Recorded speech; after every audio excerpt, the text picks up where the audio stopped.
중력이 강한 곳은 시간이 다르게 흐릅니다. 같은 속력의 파란 공과 빨간 공은 같은 시간에 도착합니다. 하지만 경로가 다르다면 도착 시간은 달라집니다. 같은 공간에 빛이 진행하게 되면 같은 시간 동안 같은 거리를 이동합니다. 하지만 주변에 큰 중력이 있다면 어떻게 될까요? 휘어진 경로로 이동한 빛은 조금 더 늦은 시간에 도달하게 되죠. 즉, 중력은 시간을 천천히 흐르게 합니다.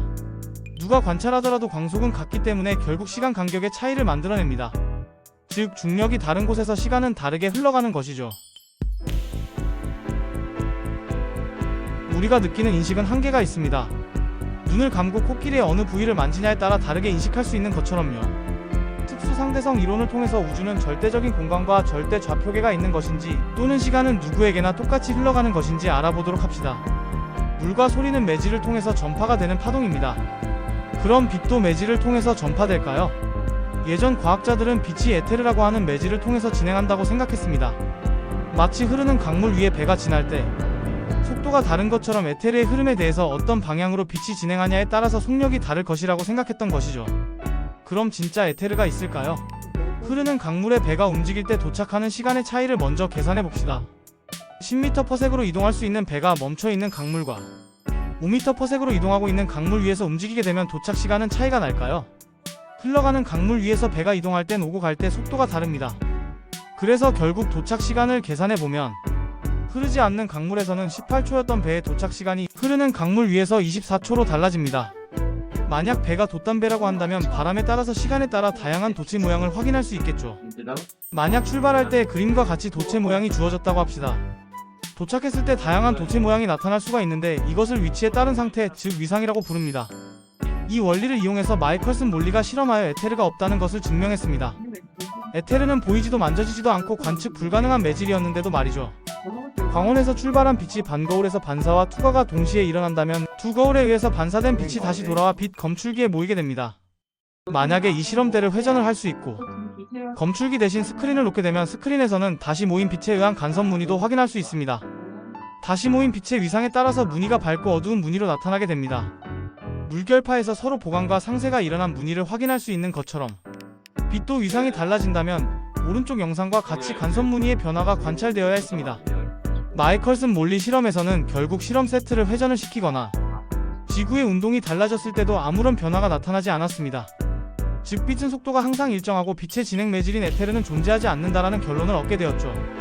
빛의 간섭 무늬는 그림과 같이 나타나게 되는데 구면파 형태로 도달한 두 빛에 의한 간섭 무늬가 변할 수 있습니다. 날아가는 공의 속력은 어떻게 관찰될까요? 정지한 자동차와 달리는 자동차에서 같은 힘으로 공을 던졌을 때 외부에서 본 사람에 의해 공은 다른 속도로 관찰됩니다. 그럼 빛은 어떨까요? 정지한 자동차에서 출발한 빛과 달리는 자동차에서 출발한 두 빛의 속도는 항상 같습니다. 공간의 절대 기준과 시간의 절대 기준을 무너뜨려야 할 때입니다. 특수 상대성 이론은 두 가지를 가정합니다. 첫 번째 가정은 모든 좌표계에서 물리 법칙은 동일하게 성립한다. 이를 상대성 원리라고 합니다. 아인슈타인 이전에 갈릴레이도 같은 원리를 주장했었죠. 상대적이다라는 것은 다르다라는 의미를 갖고 있는데 여기에서 관측되는 물리량이 다를 수 있다라는 의미를 추가해서 이해하면 되겠습니다. 두 번째 가정은 모든 관성 좌표계에서 보았을 때 진공 중에서 진행하는 빛의 속도는 관찰자나 광원의 속도에 관계없이 일정하다입니다. 이를 광속불변의 원리라고 합니다. 상대성 원리를 좀 더 이해해 보도록 합시다. 10m/s로 가고 있는 수레 위에서 10m/s로 공을 던졌다고 합시다. 그럼 수레에서 관찰한 사람에 의한 공의 물리량과 외부 사람의 관측 물리량은 다르게 인식됩니다. 수레 위의 사람은 10m/s로 공을 관찰하고 수레 바깥에 있는 사람은 20m/s로 관찰합니다. 또한 거리는 10m와 20m로 관찰하죠. 이 상황에서는 시간은 동일합니다. 수레 위의 사람과 수레 바깥의 사람의 물리량은 다르게 나타납니다. 하지만 수레 위의 사람도 거리는 속도 곱하기 시간, 외부 관찰자도 거리는 속도 곱하기 시간이라는 공식을 똑같이 적용할 수가 있죠. 즉, 관측되는 물리량은 다를 수 있지만 모든 관성 좌표계에서 물리 법칙은 동일하게 성립합니다. 아인슈타인은 상대성 원리에 광속 불변의 원리를 추가했습니다. 갈릴레이의 상대성 이론은 오직 역학에서만 설명이 되었고 시간도 같은 물리량으로 관측이 되었던 반면 아인슈타인의 상대성 원리는 전자기 물리 법칙에서도 적용이 됩니다. 관찰되는 빛의 속도가 항상 같기 때문에 갈릴레이의 상대성 원리와 다르게 다양한 현상이 일어나게 되고 시간도 달라질 수 있습니다. 특수상 대성에 의해서 나타나는 여러 현상들을 살펴보도록 합시다. 먼저 사건이 다르게 관찰됩니다. 왼쪽 버스에서 A, B 두 공을 같은 속도로 던져봅시다. 그럼 내부 관찰자는 공이 벽에 동시에 도착했다고 생각합니다. 외부 관찰자가 봤을 땐 초록색 화살표와 같이 공의 속도가 다르게 관찰됩니다. 하지만 버스도 이동을 하게 되겠죠. 오른쪽으로 날아간 A공은 빠른 속도로 긴 거리를 이동하고, 왼쪽으로 날아간 B공은 작은 속도로 짧은 거리를 이동합니다. 즉 외부 관찰자가 보더라도 두 공은 동시에 도착하고, 내부 관찰자와 외부 관찰자는 항상 사건을 동일하게 다룹니다. 하지만 빛을 관찰할 땐 어떻게 될까요? 우주선이 빠른 속도로 날아가고 있다고 할 때 우주선 가운데에서 양쪽으로 빛을 쏘아봅시다. 우주선 관찰자는 같은 속도로 같은 거리를 이동한 빛이 동시에 도착했다고 생각할 것입니다. 하지만 외부에서 관찰한 사람도 빛의 속력을 같은 속도 광속으로 관찰합니다. 빛이 날아가는 동안 우주선도 어느 정도 이동을 했죠. 그럼 A쪽 방향의 빛은 먼 거리를 가야 하고 왼쪽 방향의 B빛은 짧은 거리만 가도 됩니다. 같은 속도로 다른 거리를 이동했기 때문에 바깥에서 본 관찰자는 사건을 다르게 이해하게 됩니다. 즉 동시성은 상대적이라는 것을 알 수가 있는데, 이 현상은 같은 물리 법칙은 다른 좌표계에서도 성립한다라는 첫 번째 가정, 즉 상대성 원리를 이용한 것이고, 어느 관찰자가 보더라도 빛은 항상 광속으로 같다라는 것도 이용한 현상입니다. 사건의 동시성을 정리하자면 1번 관찰자는 A와 B가 동시에 도착했다라는 사실로 설명합니다. 두 번째 관찰자는 왼쪽으로 간 빛이 조금 더 빨리 도착했다라고 사건을 다르게 설명하죠. 즉 동시성은 절대적인 개념이 아니며 관찰자의 운동 상태에 의존하는 것임을 알 수 있습니다. 이 현상을 이용해서 시간이 다르게 흘러가는 것을 설명하도록 하겠습니다. 우주선 내부에서 측정한 시간은 사건이 일어난 장소와 같은 좌표계에 있는 관찰자에 의한 값으로 고유시간이라고 부릅니다. 그렇다면 이 사건을 다른 좌표계에 있는 2번 사람이 보게 된다면 어떤 시간으로 이해하게 될까요? 2번 사람은 빛이 아래 위로 이동하는 것이 아니라 비스듬히 올라갔다가 내려오는 것으로 관찰하게 됩니다. 이때 빛은 높이 L을 이동하게 되는데 우주선의 속도가 V라고 하고, 총 빛이 이동한 시간을 T라고 한다면 결국 거리에 대해 주어진 물리량으로 표현할 수 있습니다. 이를 피타고라스 정리에 의해서 전개해보면, 우주선 밖에서 관찰한 시간은 우주선 내부에서 본 사건의 시간과 다르게 관찰됩니다. 루트 1-c 제곱분의 V 제곱분의 1을 앞으로 많이 사용하게 될 것입니다. 이 값을 감마라고 합니다. 그리고 감마 값은 항상 1보다 크고, 외부에서 같은 사건을 바라본 시간은 사건과 같은 좌표계에서 본 고유시간보다 길어지게 됩니다. 이것을 시간 팽창이라고 합니다.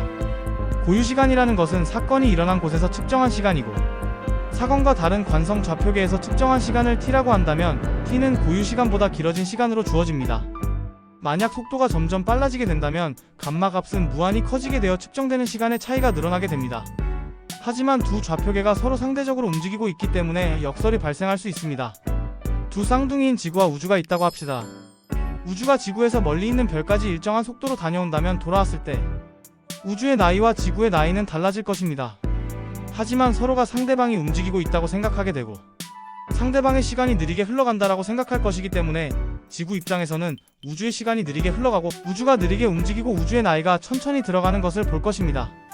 하지만 우주 입장에서는 지구가 움직이고 있기 때문에 지구가 천천히 움직이고 나이도 천천히 먹는 것처럼 보일 것입니다. 그럼 둘 중에 누가 옳은 것일까요? 멀어질 땐 지구와 우주가 각자 모두 맞는 말을 하고 있습니다. 하지만 만날 수 없기 때문에 모순이 발생하지 않죠. 지구로 돌아올 때 우주선이 갑자기 방향을 돌리고 가속을 하게 되는데, 이땐 관성 좌표계가 아니게 되고 별 근처에서 큰 가속을 하게 됩니다. 그 가속 구간에서 우주가 바라본 지구는 아주 빠른 속도로 움직이고 아주 빠른 속도로 나이가 들게 됩니다. 그래서 결국 가속 여행을 한 여행자가 더 젊게 되죠. 이번엔 축지법을 이용해서 길이 수축을 이해해 보도록 합시다. 빠르게 날아가는 막대는 외부에서 보면 짧아 보입니다. 만약 속도가 더 커진다면 더 짧아 보이죠. 계속 빨라질수록 짧아집니다. 이것을 시간 팽창에서부터 이해해 보도록 합시다. 만약 1번이 지구에서 목성까지 도착한다고 합시다. 이 현상을 2번이 멀리서 보고 있습니다. 이때 우주 비행사가 측정한 상대방의 속도는 V일 것이고, 외부 관찰자가 본 우주선의 속도도 같은 속도 V입니다. 지구에서 출발해서 목성으로 도착했다라는 사건은 우주 비행사에게 일어났으므로 우주 비행사가 측정한 시간이 고유 시간입니다. 그럼 외부에서 그 사건을 바라본 시간은 고유 시간이 아닌 t입니다. 지구에서 목성까지 길이를 아주 긴 자로 측정했다고 합시다. 이 자는 외부에 있는 사람이 관찰하는 것이므로 고유 길이는 우주선 외부 사람의 것입니다. 즉 고유한 물리량은 같은 좌표계에 있는 사람이 측정하는 것으로 결정된다고 이해할 수 있습니다. 그럼 거리는 속도 곱하기 시간 공식에 대입하면 우주 비행사에 의해서 측정된 자의 길이, 즉 지구에서 목성까지의 거리는 원래 자의 길이보다 감마만큼 작은 비율로 줄어들게 됩니다. 역시 감마값이 1보다 크기 때문에 길이는 수축하게 되는 것이죠. 자신의 좌표계에서 들고 있는 길이는 고유한 길이입니다. 지구에 있는 사람도 자신의 자는 고유 길이입니다. 하지만 상대적으로 움직이는 다른 좌표계의 길이를 볼 땐 길이가 수축하게 되고 두 관찰자 모두에게 해당되는 이야기입니다. 시간 팽창과 길이 수축을 이용하면 뮤온의 운동을 이해할 수 있는데요. 뮤온은 우주선이 대기와 충돌할 때 생성되는 아주 작은 입자입니다. 뮤온이 생성되면 바로 붕괴되어 사라지게 되는데요. 뮤온은 광속에 아주 가까운 속도로 날아옵니다. 하지만 뮤온은 자신의 수명 동안 이동할 수 있는 거리는 약 660m밖에 되지 않습니다. 하지만 실제로는 더 먼 거리에서 관측되죠. 움직이는 뮤온 입장에서는 자신의 수명인 고유 시간 동안 길이 수축이 일어나서 10km가 1.4km로 보입니다.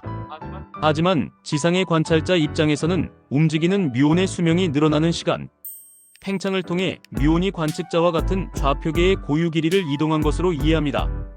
고유 길이와 고유 시간이 아직까지 헷갈리나요? 다음 예시를 통해서 다시 이해해 보도록 하겠습니다. 빛이 우주선과 나란한 방향으로 발사되었다고 합시다. 빛이 거울에 반사된 뒤 돌아가는 사건과 같은 좌표계에 있는 사람이 관찰한 시간은 고유 시간입니다. 그리고 이 길이도 관찰자와 같은 좌표계에 있기 때문에 고유 길이입니다. 그래서 거리와 속도, 시간의 관계를 통해서 관계식을 쓸 수가 있죠. 만약 외부 관찰자가 이 사건을 관찰한다고 합시다. 그럼 외부 관찰자가 본 우주선의 길이는 다른 좌표계에 있는 길이를 잰 것이므로 고유 길이가 아닙니다. 만약 거울까지 이동한 시간을 t1이라고 한다면 우주선의 속도로 t1 동안 이동한 거리만큼 빛이 이동하게 되겠죠. 정리하면 거울까지 도착한 시간은 t1입니다. 거울에서 반사되어 빛이 돌아갈 때 우주선도 같이 이동하게 됩니다. 이때 도착한 시간을 t2라고 합시다. 빛이 가는 동안 우주선도 v라는 속도로 이동했기 때문에 실제로 빛이 이동한 거리는 ct2입니다. t2에 대해 정리한 뒤 t1과 t2를 더하게 되면 총 걸린 시간을 알 수 있습니다. 이를 감마값의 표현으로 정리해보면 다음과 같은 식을 얻을 수가 있고, 시간 팽창 공식을 이용해서 고유 시간과 비교해보면 다음과 같은 식을 얻을 수가 있습니다. 그 결과 길이 수축이 일어남을 다시 한번 알 수 있죠. 요약하자면 고유 시간은 사건과 같은 좌표기로 측정한 시간이고, 고유 길이는 좌표계에 대해 위치가 변하지 않고 고정된 두 지점 사이의 길이임을 알 수 있습니다.